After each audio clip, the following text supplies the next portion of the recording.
France 2.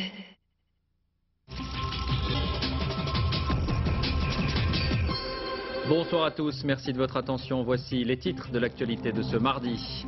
Être ou ne pas être aux 35 heures, le débat sur l'assouplissement a commencé à l'Assemblée sur un ton vif. La gauche, ressoudée pour l'occasion, dénonce une régression sociale. L'enquête se poursuit à Pau au lendemain de l'arrestation de Romain Dupuis, soupçonné d'être l'auteur du double meurtre à l'hôpital psychiatrique. Un sabre qui pourrait être l'arme du crime a été retrouvé chez lui. Ses parents avaient tenté sans succès de le faire interner. 18 mois après la grande canicule, la France évalue encore les dégâts. 870 nouvelles communes ont été déclarées en état de catastrophe naturelle. Le montant des dommages matériels dépasse le milliard d'euros. C'est l'une des réponses à la crise du logement. Le nouveau prêt à taux zéro destiné aux ménages modestes qui veulent acheter pour la première fois entre en vigueur aujourd'hui. Il s'applique désormais également aux logements anciens. À un an de la Coupe du Monde sur son territoire, l'Allemagne, secouée par un scandale de corruption dans le football. Un arbitre avoue avoir truqué un match. Les révélations se succèdent. Enfin, l'orthographe est-elle en perdition? On verra qu'un collectif a fait passer une dictée de 3e à 2000 élèves de seconde. 1 sur 2 a eu 0. C'est 2 fois plus qu'il y a 4 ans pour le même texte. La bataille a donc commencé à l'Assemblée nationale sur la réforme de la réforme, celle des 35 heures. Travailler plus pour gagner plus, c'est la formule de la majorité et du gouvernement pour expliquer ce texte. La gauche, elle, parle de revanche et d'imposture. Alexandre Carra, Bruno Giraudon. Ils attendaient ça depuis 2 ans. Avec Patrick Ollier et Hervé Novelli, c'est l'aile libérale de l'UMP qui passe à l'offensive contre les 35 heures. Leur slogan, travailler plus pour gagner plus. Et bien sûr, ils se défendent de tout esprit de revanche. Quand on parle d'idéologie, on peut parler de la loi Aubry, qui de manière autoritaire, sans concertation, a imposé la même loi à tout le monde. C'est la réalité qui se venge. Les 35 heures ont été une erreur dramatique, qui n'ont pas créé d'emploi. Leur objectif, réformer en profondeur les 35 heures, plus que ne l'avait fait la loi Fillon en 2003. D'abord, il s'agit d'augmenter le plafond des heures supplémentaires pour les salariés volontaires. Ensuite, le plafond du compte épargne-temps est supprimé, les RTT et congés épargnés pourront être payés. Enfin, pour les petites entreprises, le régime spécial permettant de payer moins cher les heures supplémentaires est prolongé jusqu'en 2008. Premier résultat, les socialistes se ressoudent autour de la défense des 35 heures. Et en toute logique, c'est Martine Aubry qui sort de sa réserve pour dénoncer un combat idéologique. Derrière ces accusations, ces mensonges et ces promesses, il y a une attaque en règle idéologique contre les 35 heures, parce que peut-être c'était une vraie réforme politique. Unité de façade peut-être, mais au PS, même ceux qui autrefois avaient critiqué les 35 heures jouent désormais collectif. J'entendais dire, si les 35 heures disparaissent, nous entrons dans un autre monde. Mais quel autre monde? Le monde qu'on connaissait avant 97, où il y avait plus de 10% de chômeurs? Le gouvernement, lui, reste discret, laisse les députés monter au front et se retranche derrière le chef de l'État qui a écarté pour l'instant toute idée d'abrogation des 35 heures.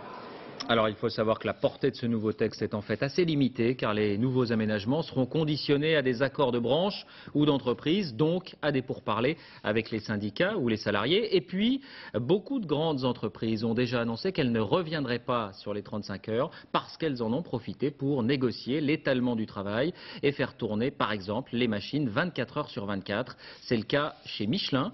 Reportage Séverine Lebrun, Daniel Lévy. Des horaires décalés tous les week-ends à l'usine. En contrepartie, cet agent de production ne travaille que 28 heures par semaine. Pour lui, ce qui prime, c'est profiter de sa famille, alors travailler plus pour arrondir ses fins de mois. Il n'en est pas question.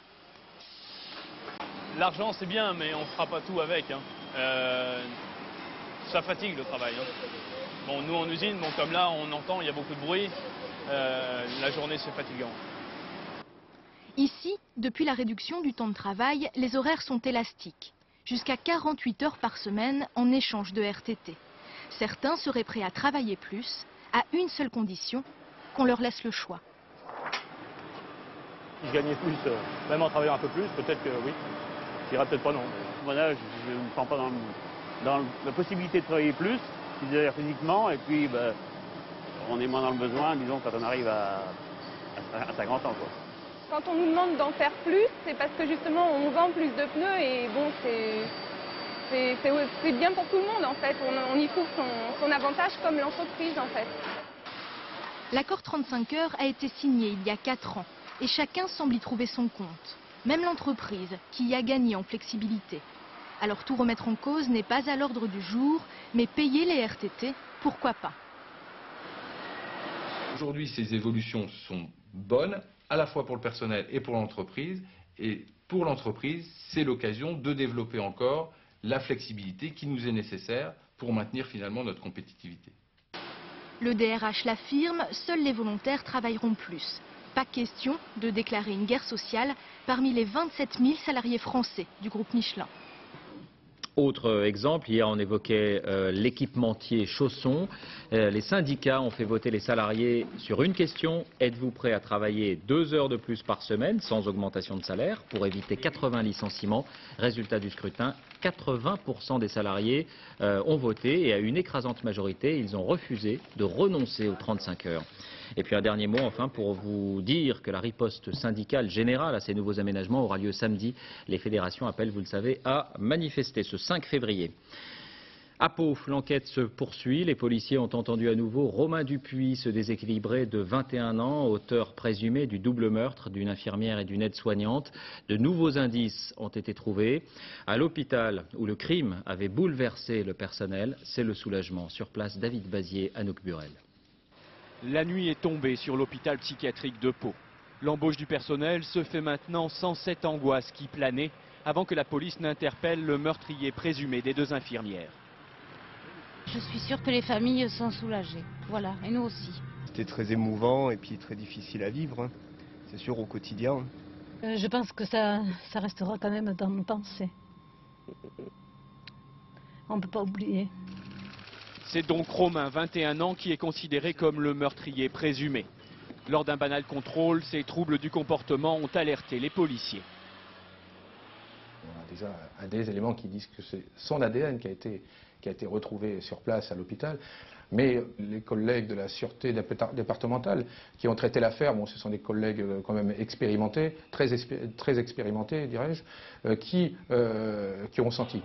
Car très vite, les perquisitions ont permis de saisir des éléments matériels et de connaître le passé psychiatrique de Romain, plusieurs fois interné au CHP de Pau pour schizophrénie et tendance aux bouffées délirantes. Son ex-petite amie, qui habite son quartier, raconte ses comportements troublants. Et un jour, j'étais au studio, dans mon studio, et on avait des oiseaux, il les a tués, quoi. J'ai pas compris. Je se sentais agressé par les oiseaux. Donc il y en avait 2 décapités, et le pigeon, ils les avaient mis à la salle de bain sur le rideau de douche. Et vraiment, j'ai flippé, quoi. Les parents de Romain habitent près de Pau. Son fils refusant de se soigner, sa mère a tout tenté pour le faire interner, en vain. J'avais dans l'intention de le droguer pour l'amener moi-même à l'hôpital psychiatrique. Ce à quoi les médecins et le psychiatre m'a dit que c'était absolument inenvisageable. C'est une nuit de garde plus sereine qui débute à l'hôpital psychiatrique de Pau. Romain, lui, dormira dans celui de Cadillac en Gironde. Il n'a pas passé d'aveu devant des enquêteurs qui le trouvent d'une extrême froideur. Voilà, on l'entendait donc, la famille de Romain Dupuis avait tenté sans succès de le faire interner durablement. Qu'est-ce que la schizophrénie? Quelles en sont les variantes, les symptômes? Explication Isabelle Quintard, Laurence Deleur. J'entends des voix, tu toi qui me disent, ou pas en toi, des conneries comme ça. Suicide-toi. Et quand vous les entendez, vous résistez? Bah oui, ils me disent d'aller boire aussi. Les hallucinations auditives, c'est l'un des symptômes de la schizophrénie. Il y a aussi les délires et les pensées désorganisées, incohérentes. Cette psychose ne se guérit pas mais se soigne. Depuis les années 50 et l'arrivée des premiers neuroleptiques, les malades ont peu à peu quitté l'hôpital pour être soignés hors les murs. C'est le cas d'Anne Gary. Elle est autonome et ne retourne à l'hôpital qu'en cas de crise. Je crois qu'on a besoin d'être accompagné. C'est peut-être, on va mieux, on est capable de vivre un peu plus indépendant, mais on a des périodes de crise. Et les périodes de crise, on ne peut pas les gérer tout seul. C'est pas possible. Il faut une aide. À l'extérieur, médicaments et psychothérapie permettent aux malades de mener une vie presque normale. D'ailleurs, pour les psychiatres, les schizophrènes ne sont pas des gens violents, même s'il faut rester attentif à certains signaux. Un patient est bien entendu considéré comme dangereux lorsqu'il formule clairement des menaces qui nous apparaissent délirantes et avec des possibilités de passage à l'acte. la majorité des malades mentaux et la majorité des schizophrènes ne sont pas dangereux. On est beaucoup plus tranquille dans un hôpital psychiatrique que dans le métro. En France, on estime que 600 000 personnes sont atteintes de schizophrénie. Mais seul un nombre infime de malades passe à l'acte, ce qui confirme le caractère tout à fait exceptionnel du drame de Pau. Coïncidence de l'actualité, c'est un autre déséquilibré qui est à l'origine de la mort d'un homme dans le métro parisien hier soir. Un acte effroyable. Le voyageur a été poussé sur la voie au moment où une rame entrait en gare. Les témoins de la scène ont pu maîtriser l'agresseur. Mathias Hillion, Édouard Perrin. L'agresseur pousse la victime au moment où le métro entre en gare. L'homme âgé d'une trentaine d'années percute le train sans que personne n'ait eu le temps de réagir. Il décède sur le coup. Quelques instants plus tôt, le meurtrier menaçait d'autres passagers. Une personne déséquilibrée, qui a embêté un peu tous les passants, qui a embêté déjà une jeune fille. Bon, il a essayé de la pousser sur la rame, il n'a pas réussi. Il a poussé un jeune homme et là, malheureusement, il a réussi son coup. Il a été ceinturé par 2 passants. L'agresseur âgé de 29 ans est interpellé puis interné à l'hôpital Sainte-Anne. Il avait déjà fait 2 séjours en psychiatrie. Toxicomane, auteur de nombreux vols, il est écroué à Lyon en 2002. Un expert psychiatre diagnostique alors une lourde pathologie psychotique chronique avec exigence de traitement. Plus de 4 millions de passagers s'entassent sur ces quais et dans ces rames tous les jours. Impossible de tout surveiller. Une centaine de personnes se suicident en se jetant sous le métro parisien chaque année. Le dernier crime remonte à août 2000. Fort heureusement extrêmement rare. De souvenirs, il y en a eu un, je crois, en début 2000. Et ça faisait au moins une dizaine d'années qu'il n'y en avait pas eu. En général, c'est l'œuvre de déséquilibrés. Selon les premiers éléments de l'enquête, l'agresseur ne connaissait pas la victime. La RATP met en avant ces nouvelles portes qui équipent la ligne 14. Une bonne parade contre les agressions de ce type et les tentatives de suicide. Le deuxième jour du procès de l'incendie du tunnel du Mont-Blanc à Bonneville, le tribunal a appelé tour à tour à la barre les 16 prévenus ou représentants des sociétés poursuivies pour qu'ils se présentent. Les familles des victimes ont découvert leur visage, confrontation attendue, parfois difficile. Dominique Verdaillan, Benoît Gadret sur place. Image inattendue. Un des prévenus italiens s'approche du président des victimes du tunnel. L'échange est cordial, presque souriant, plein de dignité et de respect mutuel. Quelques minutes plus tôt, Gilbert Degrave, le chauffeur du camion, vient de s'adresser aux victimes. « Je participe à leur souffrance », dit-il, « je ne les oublie pas ». Des mots simples qui touchent. C'est déjà quelque chose qu'on a, ceux qui ont fait des bêtises, qui commencent à avoir des regrets, c'est déjà une belle chose. Autre fonction, autre mot. Après une carrière préfectorale et politique, Rémi Chardon dirigeait la Société du Tunnel en mars 99. J'ai pu apparaître réservé, distant, froid, dit-il, mais moi aussi, j'ai partagé leur douleur. Des mots que les victimes auraient voulu entendre il y a 6 ans. Lorsqu'ils ont reçu les corps, n'ont rien dit, on les a laissés là. Et c'est à ce moment-là qu'ils auraient dû dire, écoutez, voilà, nous sommes responsables ou pas, mais enfin, on a un mot gentil pour vous, pour ce qui vient de vous arriver, mais ils n'ont rien dit du tout. Alors maintenant, je crois que c'est un peu tard. Ce qui m'a beaucoup étonné, c'est qu'ils disent qu'il nous est entourés au moment du drame. Alors je ne sais pas de quoi. Ça, il faudrait quand même qu'ils nous l'expliquent plus tard. Une deuxième audience d'observation. Certains prévenus ont évoqué leur propre drame, leur propre souffrance. Mais tout le monde ici a pesé, choisi ses mots. Pardon, regret, excuse n'ont pas été cités. Les conséquences matérielles de la grande canicule de l'été 2003. 870 nouvelles communes ont été déclarées en état de catastrophe naturelle aujourd'hui. Cela permettra d'accélérer les indemnisations. 1400 villes ou villages avaient déjà été reconnus sinistrés. En plus du bilan humain, les dégâts sont finalement énormes. Les fissures notamment. Reportage François Privat, Philippe Ritten. Une fois encore, Catherine inspecte les fissures de sa maison, en compagnie du maire de Vouneuil-sur-Vienne, 1200 habitants, qui vient de lui apprendre que la commune venait d'être classée en état de catastrophe naturelle après la canicule d'août 2003. C'est pas fini parce qu'après c'est avec les assurances qu'on va en discuter. Savoir maintenant, ils vont dépêcher un expert qui lui va décider si c'est vraiment dû au mouvement de terrain ou à autre chose. C'est le début du parcours du combattant, il va être assez long je pense. À 100 km de là, Chambray-les-Tours, 10 500 habitants, n'a pas obtenu cet état de catastrophe naturelle, malgré 150 maisons sinistrées. Gérard Chendé, président d'une association de défense des victimes de la canicule, ne cache pas sa colère. On s'aperçoit aujourd'hui qu'on a contenté le monde rural sans s'occuper du monde urbain. Toutes les communes urbaines d'Indre-et-Loire correspondant à l'agglomération de Tours sont sinistrées mais oubliées. Donc il faut faire quelque chose pour qu'on se ressorte de cette galère. À Chambray, les élus réclament plus de transparence et s'étonnent de certaines incohérences de la procédure de classement. Seules les conditions, les critères de météo ont été retenus, non pas les critères de terrain. Bon. Donc à quelques kilomètres de distance, on se demande comment les critères météo peuvent influer sur certaines communes et pas sur d'autres. Mi-février, 830 communes supplémentaires devraient être classées en état de catastrophe naturelle, probablement un ultime espoir pour les sinistrés de Chambray-les-Tours. Le rapport de la Fondation Abbé Pierre sur l'état du logement social notamment, on l'évoquait hier, baisse régulière du nombre de constructions depuis quelques années, mais aussi envolée générale des loyers. Dans les grandes villes en particulier, l'immobilier est devenu un placement pour les fonds de pension. Des immeubles entiers sont rachetés aux banques ou aux compagnies d'assurance et revendus appartement par appartement. Les locataires qui n'ont pas les moyens d'acheter n'ont plus qu'à partir. Cela s'appelle la vente à la découpe.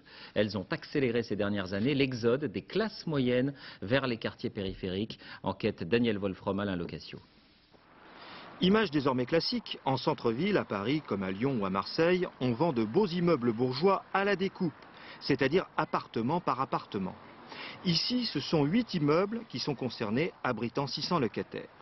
Et là, ils n'ont pas trop le choix. Ou acheter au prix fort ou partir. La plupart de ces locataires se regroupent en association, ce qui n'est pas franchement dans leur tradition, afin de rester sur place. Nous allons faire à nouveau le point ce soir sur cette triste affaire. Moi, c'est très simple. Je viens de terminer d'éduquer 4 enfants. Et aujourd'hui, bien, on me propose cet appartement pour, grosso modo, avec les frais, 1 million d'euros. Je suis dans l'incapacité de rembourser une telle somme. J'ai 63 ans. Et vous, madame ? Moi, j'habite le square depuis 1951. Je suis une dame âgée, j'aurai 79 ans à la fin de cette année et j'aimerais finir mes jours ici. Nous avons une stratégie. Même les classes supérieures peinent à se loger. Il y a 30 ans, on parlait de promotion immobilière. Impitoyable, elle chassait des centres-villes les classes populaires. Aujourd'hui, pour la seule région parisienne, 130 opérations de vente à la découpe sont en cours. Elles concernent plus de 40 000 personnes. Résultat, l'immobilier flambe. En France, les prix des logements ont doublé depuis 1997. L'an dernier, la hausse était supérieure à 15% dans l'ancien, plus 48% en 3 ans. Les élus assistent pour l'instant impuissants à ce qui constitue une révolution sociologique dans leur quartier. Mais qui va prendre la suite de ces familles? Est-ce que ce sera des étrangers, comme à Venise, où de riches Anglais ou Américains s'achètent un pied-à-terre? Est-ce que ce sont des spéculateurs qui viennent de toute la Terre? Aucune information du nouveau propriétaire, un fonds spéculatif américain. En France, il s'appuie sur cette société immobilière qui, elle, n'a pas souhaité répondre. Pour répondre à cette crise, le gouvernement, vous le savez, veut relancer le logement social. C'est l'un des aspects du plan Borloo. Il a aussi présenté le nouveau dispositif du prêt à taux zéro qui commence aujourd'hui. Il s'adresse à vous si vous souhaitez acheter un logement pour la première fois et que vos revenus sont modestes. Le prêt s'applique désormais non seulement au neuf, mais aussi à l'ancien. Elisabeth Esley, Stéphane Despinois. 10 ans après sa création, le prêt à taux zéro fait son show pour le lancement de sa nouvelle formule. Monsieur et Madame Le Cire, ici au siège du Crédit Foncier, sont les premiers gagnants. Nous avons acheté une maison de 6 pièces dans l'ancien, sans travaux. Voilà, jusqu'à présent, locataires dans une HLM de la banlieue de Lille, les voilà sur scène, en possession de leur premier dossier de crédit. 2 types de financement, le prêt à taux zéro de 17 200 €, puis un prêt passe tendance de 108 500 €. La principale nouveauté 2005, c'est de pouvoir acheter de l'ancien comme du neuf sans aucune obligation de travaux. Auparavant, ceci devait représenter au moins 50% du prix d'achat du logement. La clientèle va donc être beaucoup plus large. 230 000 ménages vont bénéficier du nouveau prêt contre 100 000 aujourd'hui. Des foyers dont les plafonds de ressources ont été relevés. Je peux bénéficier d'un prêt à taux zéro si je suis primo-accédant, c'est-à-dire si je n'ai pas été propriétaire depuis 2 ans et si je respecte un plafond de ressources. Mais ce plafond de ressources a été revu à la hausse et il est relativement avantageux, puisqu'aujourd'hui nous pensons que 3 primo-accédants sur 4 ont droit au prêt à taux zéro. Montant du prêt, en fonction des ressources, de 10 000 à 25 000 euros, remboursable entre 4 et 22 ans. Mais le prêt à taux zéro ne peut en aucun cas être unique. Il faut nécessairement un apport personnel et d'autres emprunts complémentaires. À l'étranger, d'abord en Irak, cette image de Najaf, l'une des capitales de la zone chiite, où l'on continue à se réjouir de la participation aux élections. Le dépouillement se poursuit dans un calme relatif. Les enquêteurs britanniques ont indiqué qu'ils ne pouvaient toujours pas indiquer la cause exacte du crash de l'avion de transport C-130 qui a tué 10 de leurs militaires hier. En France, l'hommage de solidarité des artistes à Florence Aubenas et son guide-interprète Hussein Hanoun a fait salle comble hier soir au théâtre du Rond-Point à Paris. Il y aura 4 semaines demain que la journaliste n'a plus donné de nouvelles. Et pour la première fois, Jean-Pierre Raffarin, interrogé à l'Assemblée, a laissé entendre que la France disposait de certaines informations. On écoute le Premier ministre. Les informations que nous avons recueillies, dont je peux aujourd'hui vous faire part, nous donnent à penser que nous nous trouvons dans une situation très sensiblement différente de celle que nous avons connue avec Christian Chesneau et Georges Mabruno. Et vous comprendrez que je ne puisse en dire plus aujourd'hui afin de préserver la sécurité de Florence Aubenas et de Hussein Hanoun. Et puis pas très loin de l'Irak, en Arabie Saoudite, le Quai d'Orsay a indiqué que plusieurs milliers de Français qui ont fait le pèlerinage de la Mecque sont toujours bloqués sur place. On l'évoquait ici même dimanche soir. Leurs compagnies aériennes ont fait faux bond et n'offrent plus les garanties suffisantes. La crise au Népal maintenant, alors que le communisme s'éteint un peu partout dans le monde, une guérilla maoïste qui recrute un peu plus chaque jour menace directement de renverser le régime. Quelques points de repère d'abord. Le Népal, c'est cette bande de terre coincée entre l'Inde et la Chine, autour de l'Himalaya, grande comme un gros tiers de la France et peuplée de 25 millions d'habitants. Le roi vient de déclarer l'état d'urgence et de dissoudre le gouvernement. Maryse Burgot. Katmandou, quadrillé par l'armée.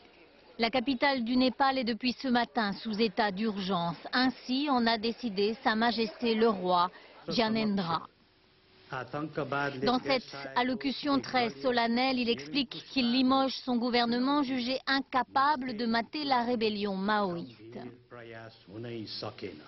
Cette guérilla sévit depuis 8 ans sur ces magnifiques contreforts de l'Himalaya où les carcasses calcinées témoignent de cette guerre oubliée mais sanglante. Les voici, ces rebelles qui scandent des slogans communistes et se réclament encore de Mao Tse-tung. Capables de rassembler 15 000 hommes en armes, ils appliquent d'ailleurs l'une des stratégies de l'ex-leader chinois, l'encerclement des villes depuis les campagnes où vit la population. En août dernier, ils ont ainsi réussi à imposer le blocus total de la capitale. Les leaders du mouvement prétendent aujourd'hui contrôler 70% du territoire et utilisent un langage bien particulier. Au XXIe siècle, il y a toujours l'impérialisme américain qui, en tant que puissance mondiale, détruit les êtres humains. Face à la puissance grandissante de cette rébellion, le roi vient de décider de s'arroger tous les pouvoirs. Considéré par une partie de la population comme une quasi-divinité, il n'en reste pas moins à la tête d'un des pays les plus pauvres du monde. Un scandale de corruption en Allemagne à un peu plus d'1 an de la Coupe du Monde qui se déroulera là-bas. Un arbitre a avoué avoir influencé le cours d'un match pour de l'argent. Et depuis, les révélations se succèdent. À Berlin, correspondance Jérôme Bonny, Marine Vincent. C'est celui par qui le scandale arrive, le jeune arbitre Robert Heuser. Il donne ici un carton rouge à un joueur de Hambourg. À la surprise générale, le grand club perdra 4-2 contre les joueurs de 3e division de Paderborn, qui en sautent de joie. Et leur jubilation n'est rien à côté de celle des parieurs clandestins de la mafia croate qui ont acheté cet arbitre et gagné beaucoup d'argent ici même, dans ce café de Berlin, en misant sur des équipes qui n'avaient aucune chance. L'arbitre Heuser aurait faussé les résultats de 7 matchs, mais la combine a été éventée, il a craqué et tout avoué. Vous imaginez bien que ces derniers jours, j'ai vécu sous une pression intense. Tout cela me tourne tellement dans la tête que j'en ai perdu le sommeil. Je ne pouvais plus vivre avec ça, et c'est pourquoi j'ai lâché le morceau. La police a arrêté vendredi soir le patron du Café King et 2 de ses complices qui auraient touché 500 000 € avec les paris sur des matchs truqués. Et l'arbitre a donné les noms d'une douzaine de joueurs et autres arbitres qui seraient également mouillés. La presse allemande ne parle plus que de cela. Même la première division est éclaboussée. Ces 3 joueurs du club Hertha de Berlin ont dû jurer sur l'honneur qu'ils n'avaient rien à voir avec l'affaire des paris. Les supporters sont abasourdis. C'est une catastrophe pour le football allemand, surtout juste avant le mondial en 2006 dans notre propre pays. Un scandale qui arrive au pire moment donc et qui touche un point capital pour la réussite du mondial ici l'année prochaine, la probité et la crédibilité des arbitres. En France, les grèves et les manifestations de lycéens commencent petit à petit, semble-t-il, à faire tache d'huile. Plusieurs centaines d'élèves venus de divers établissements d'Île-de-France se sont encore rassemblés devant le ministère de l'Éducation à l'appel de la Fidèle, 2e syndicat lycéen. Manifestation aussi ici à Rodez, dans l'Aveyron. Ils étaient 2000 environ. Ils protestent notamment contre des crédits jugés insuffisants. À propos d'école, cette question, l'orthographe est-elle en perdition? Un collectif a fait passer une dictée de 3e à 2000 élèves de seconde. Résultat, 0 pointé pour la moitié d'entre eux. C'est 2 fois plus qu'il y a 4 ans pour exactement le même texte. Stéphanie Davogno, Nabila Tabouri. Devinette, je prends 2 L de thé, mais les lycéens ne le savent pas toujours. Qui suis-je? I, 2 L, et T, R, E. I, 2 L. Et T-R-E. Illettrés, 2 L de T, ce n'est pourtant pas le cas de ces lycéens. Des dictées, ils en faisaient encore l'année dernière, mais parfois l'orthographe, c'est un peu au petit bonheur la chance. Ils se sont succédés. Succédés, vous l'écrivez comment? S-U-C-E-D-E-R. Mais non, c'est un participe passé. Ils se sont succédés, ce verbe pronominal est invariable, c'est « et ». Austère. Ah, je sais même pas ce que ça veut dire. De quoi? Austère. A-U-S-T-E-R. Mauvaise réponse. Austère, accent grave, R-E. Quand la journée était bien chaude. Les adolescents d'aujourd'hui sont-ils plus mauvais que ceux des générations passées? Oui, à en croire une étude réalisée sur 2000 élèves de seconde. La moitié a eu 0 à une dictée niveau brevet. I, 2M. Pourtant, Alain Ray, spécialiste de la langue française, réclame l'indulgence. L'orthographe française est complètement arbitraire, il ne faut quand même pas oublier ça. Avec l'anglaise, c'est dans le monde une des 2 orthographes les plus farfelues qui soient, parce qu'elle est le résultat de 1000 ans d'histoire et qu'il n'y a aucune logique en elle. Une chose est sûre, la dictée a encore de beaux jours devant elle. Elle est remise à l'honneur par la réforme Fillon. Les nuls en orthographe ont du souci à se faire. Le salon du meuble et de l'objet, les professionnels de la décoration étaient rassemblés à Paris jusqu'à ce soir. Voici les tendances du noir et blanc et des matériaux toujours plus innovants. Marie-Pierre Samitier et Yann Moine. Voici un tissu difficilement inflammable. La flamme ne se propage pas. Les fibres fondent au lieu de brûler grâce aux molécules de phosphore contenues dans le tissu. Phosphore qui consomme l'oxygène de l'air. Jusque-là réservés aux avions et au cinéma, ces tissus sont de plus en plus utilisés. Les tissus dits non-feu représentaient quelques pourcents du chiffre d'affaires il y a 5 ou 10 ans. On est aujourd'hui à près de 20%, plus de 20% de notre chiffre d'affaires global. Tous ces tissus sont présentés au salon Maisons et Objets, avec les meubles les plus étonnants. Par exemple, ceci est un canapé de 7 mètres de long, en feuille de plastique. Un plastique spécial, le polypropylène. On peut s'asseoir dessus sans hésiter. Contrairement à la banquette Louis XVI, qui suscite des réactions. C'est tout à fait le meuble classique Louis XVI. Hein. Oui, et le piercing d'époque? Ah non, le piercing, je suppose qu'il est un peu plus contemporain. Les acheteurs viennent du monde entier découvrir les tendances. 65 000 visiteurs pour apprécier les créations les plus folles et les plus élégantes, comme cette chambre à coucher d'André Poutman. Ici, le luxe est synonyme de simplicité. Une chambre, ça doit être lié à vos rêves et à ce qui vous êtes. Il faut aimer ce qu'on a autour de soi. Et dès que c'est vrai et honnête comme choix, c'est beau. Car le luxe, c'est un simple pot de fleurs noires ou un fauteuil en pneus recyclés. Et maintenant, un engouement qui en dit beaucoup sur l'évolution des mœurs et des modes de vie. Autant vous prévenir, si des enfants sont à vos côtés, il s'agit de la vogue de ce qu'on appelle les jouets sexuels. Autrefois, ces jouets étaient réservés aux magasins spécialisés, dans les ruelles sombres. Aujourd'hui, cela n'a plus rien de graveleux. Ils sont maintenant vendus dans des boutiques de mode très chic, dans des réunions d'appartements très comme il faut, vous allez le voir, et même dans les traditionnels catalogues de vente par correspondance. C'est un réel succès. Dossier signé Estelle Collin, Jean-Louis Melin. A priori, un banal dîner de copines, où les maris bien sûr ne sont pas conviés. En réalité, c'est l'occasion d'une vente privée assez particulière. Ça commence simplement par de la lingerie, ambiance bon enfant, on se sent à l'aise, alors on essaie avec l'aide de la vendeuse. Jusque-là, rien de bien compromettant. Puis vient le clou de la vente, les jouets sexuels vibromasseurs et autres godemichets. Roxane, la vendeuse, va passer plus de 2 heures à répondre à toutes les questions. Ici, les murs n'ont pas d'oreilles. Ça, tu les serrais? Moi, je suis pas sûre d'être prête sans... On peut regarder, toucher, les faire fonctionner et parfois même, les maris sont dans la confidence. Mon mari, il sait, il connaît le catalogue, parce qu'un jour, je l'ai reçu, ce catalogue, et je l'avais précieusement gardé parce que je me disais c'était quelque chose d'incroyable de recevoir un catalogue pareil. Il sait, il est ravi parce que c'est plutôt amusant, c'est plutôt excitant. Du coup, sans fausse pudeur, on parle librement de sa libido. Je trouve ça absolument pas dérangeant parce que ça reste élégant, ça reste raffiné et jamais vulgaire. Résultat, en fin de soirée, les bonnes commandes pleuvent. À 30 € l'objet en moyenne, chacune aura dépensé entre 100 et 150 € au final. Comme à chacune de ces prestations, la vendeuse n'a pas perdu son temps. Un produit réservé à une clientèle aisée?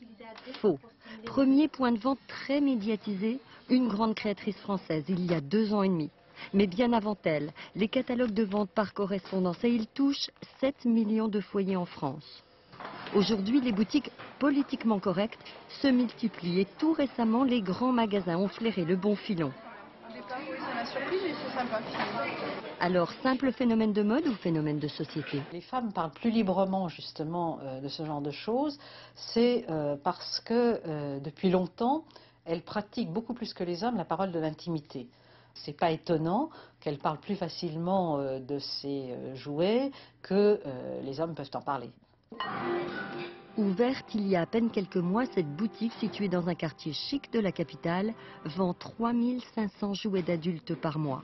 La clientèle est à 70% féminine.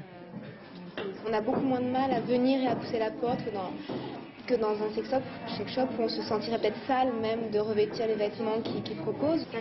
Ici, on teste, on goûte même, à chacun sa motivation. J'ai un mari qui a 10 ans de moins que moi, alors il faut que je fasse attention.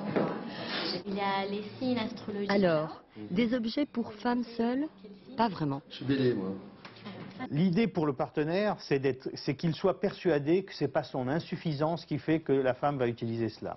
S'il a un peu d'expérience, il sait que ça n'a rien à voir avec son insuffisance et que c'est simplement une façon d'avoir du plaisir un peu plus fortement. Quand un marché est prometteur, les publicitaires sont là. Cette grande agence parisienne est fière de lancer la toute première campagne française. Le phénomène a commencé en Allemagne et en Angleterre il y a 10 ans. Résultat, 100 boutiques trônent dans les rues les plus commerçantes des grandes villes anglaises. Le chiffre d'affaires, 160 millions d'euros l'an dernier. Pour être clair, on fait autant l'amour en France qu'en Angleterre ou en Allemagne. Il n'y a pas de raison qu'on n'utilise pas autant des accessoires érotiques que dans ces pays-là. En 1993, lors de la dernière étude, seulement 7% des Françaises disaient utiliser ce genre d'objet. Si on posait la question aujourd'hui, est-ce que ce chiffre serait toujours d'actualité ? Les sciences et l'ouverture demain à Monaco du salon de l'image virtuelle Imagina, effets spéciaux, nouvelles prouesses numériques, le réalisme de ces techniques est toujours plus impressionnant. Premier concerné bien sûr le cinéma et les jeux vidéo. Olivier Théron, Raymond Chaplard. Réel, virtuel, tout s'estompe. Les images s'entrelacent, nous trompent, nous séduisent et nous effraient. À Imagina, on ne vient montrer ni une image juste, ni juste une image. On vient voir ce qui se passe dans la tête d'un développeur de jeux vidéo ou d'un réalisateur de films d'animation. Aucun film de James Bond n'est sorti récemment, mais Pierce Brosnan a rempilé dans Tout ou Rien, un jeu qui, grâce aux évolutions technologiques, met en scène de vrais acteurs. Actuellement, on se pose la question de savoir si un jour, l'acteur virtuel va pouvoir remplacer l'acteur. Donc voilà, nous, on va décortiquer tout ça. Parce que c'est vrai que maintenant, avec l'aide de ce logiciel de plus en plus puissant, on arrive à friser la perfection. Entre cinéma et jeu, la compétition est ouverte. Les équipes recrutent. Il s'agit de trouver les meilleurs effets spéciaux pour les films et les meilleures histoires pour les jeux. Comme dans James Bond, il y a parfois des transfuges. Nous avons de plus en plus recours à des scénaristes de cinéma pour donner du sens à nos jeux. Il faut que les joueurs retrouvent le même niveau d'émotion que lorsqu'ils regardent un film, mais l'interactivité en plus. C'est un bon mélange. Nuit de l'image virtuelle pour le grand public. 650 films en compétition pour les Imagina Awards. Jusqu'à vendredi, on ne saura plus où donner de la tête. Football, image de Ligue 1. Lyon a été tenu en échec il y a quelques instants par Bastia. 1-1. Bucor signé Chimbonda. Essien pour Lyon a marqué. Lyon toujours en tête avec 5 points d'avance sur Lille. À propos de football, Christophe Dugarry tire sa révérence. Après Emmanuel Petit il y a 2 semaines, c'est le 8e champion du monde 98, les fameux bleus, les grands bleus, à raccrocher les crampons. Aaron Tanzit. Été 98, Christophe Dugarry marque le premier but de la Coupe du Monde. Aujourd'hui, à 32 ans, Dugarry tire sa révérence. C'est le 8e champion du monde à raccrocher les crampons. Entre ceux qui arrêtent leur carrière et ceux qui ne veulent plus porter le maillot bleu, il paraît bien seul, le soldat Barthez. Rare rescapé d'une génération dorée qui a vu s'arrêter Blanc, Djorkaeff, Zidane ou Petit. Que reste-t-il de cette équipe championne du monde? Zidane à Madrid, Thuram à Turin et les autres. Aux dernières nouvelles, certains se la coulent douce comme Franck Leboeuf au Qatar. On a tout eu, surtout notre génération à nous, donc on est très content. Je me rappelle de ma dernière ovation, je me rappelle de mon dernier match. Et il se souviendra de son dernier chèque. Leboeuf joue devant des tribunes vides, mais pour 2,8 millions d'euros par an. Le Qatar, un Eldorado net d'impôts qui a également séduit Marcel Desailly, plus de 3 millions d'euros par an. Christian Carambeu, on l'avait laissé à Genève à quai dans un club incapable de payer son salaire. On le retrouve à Bastia, le choix du cœur et de la passion. De la passion, Diomède n'en manque pas. Il joue à Créteil, modeste club de Ligue 2. Nos champions sont vieillissants. Il va falloir s'y habituer, apprendre à conjuguer au passé. Du rugby, on connaît la composition du 15 de France qui affronte l'Écosse samedi prochain avec une 3e ligne entièrement nouvelle. Titularisation de Tabako, de Chabal et de Bonner. Nouveauté également pour la charnière. Mignoni et Delegue qui ont été préférés et Ashvili et Michalak. France-Écosse, première journée du tournoi des 6 nations à suivre sur notre antenne samedi à 15 h. Cinéma avec un film qui fait un tabac en Espagne. Il relance le débat sur l'euthanasie. Mar Adentro, c'est une histoire vraie, celle d'un tétraplégique qui demande à une dizaine de ses proches de l'aider à mourir. Marie Jojoan, Christophe Vignal. La mort a toujours existé, elle existera toujours, et tôt ou tard, elle finit par nous rattraper. Alors pourquoi s'offusquer quand je dis que je veux mourir, hein? Comme si j'étais contagieux. Le droit de mourir dignement, c'est ce que réclame Ramon. 30 ans qu'il vit sur son lit, ne pouvant bouger que la tête, enfermé dans son corps, à la suite d'un accident. Pourquoi refuser par exemple le fauteuil roulant? Accepter le fauteuil roulant reviendrait à accepter des miettes de ce que fut ma liberté. Ce film relate l'histoire vraie de Ramon San Pedro. En 1998, ce tétraplégique de 55 ans décidait de mettre fin à une vie insupportable grâce à la complicité de 11 amis. 11 personnes pour diluer la responsabilité pénale. L'un avait acheté le cyanure, un autre l'avait transporté, les autres l'avaient mélangé. Un film qui trouve chez le docteur Chossois un écho particulier. Réanimateur médical, il mit un terme aux souffrances de Vincent Humbert, tétraplégique de 27 ans, en septembre 2003. Je pense que c'est peut-être l'ultime liberté que nous arriverons à obtenir. Je pense que la vie, la mort n'appartient pas aux médecins. Je pense que peut-être qu'elle appartient à Dieu, on ne sait pas. Et la mort aussi. Mais je pense que nous, en tant que médecins, demain, il faudra qu'on réponde à ces questions-là. Tu m'aiderais? Oui. Ne crains rien, chérie. J'ai tout prévu depuis des années pour que personne n'aille en prison. J'ai plusieurs amis qui sont disposés à m'aider. Quand je lisais Lettres de l'enfer, le livre écrit par Ramón Sampedro, plus il parlait de la mort, plus je me sentais vivant, plus je me demandais jusqu'à quel point j'aimais ma vie. Et j'ai tenté de garder cet état d'esprit dans le film. Une réflexion sur l'euthanasie, pas seulement. Curieusement, ce beau film parle de la vie, de la dignité. Fin de ce journal, merci de l'avoir suivi. Tout de suite la météo, Patrice Drevet, 20h50. Les Verts tentent de renouer avec la grande aventure. Strasbourg-Saint-Etienne, c'est la première demi-finale de la Coupe de la Ligue avec aux commentaires Florent Gautreau et Xavier Gravelaine. 1h05, dernier journal Laurence Piquet, dès 6h30 Télématin. Dans les 4 vérités, Françoise Laborde recevra le secrétaire général de la CFDT, François Chérec. On se quitte sur ces images de la grande reprise de la saison cycliste. C'est le Tour du Qatar, 40 degrés à l'ombre et des chameaux pour spectateurs, arrivée prévue vendredi prochain. À demain.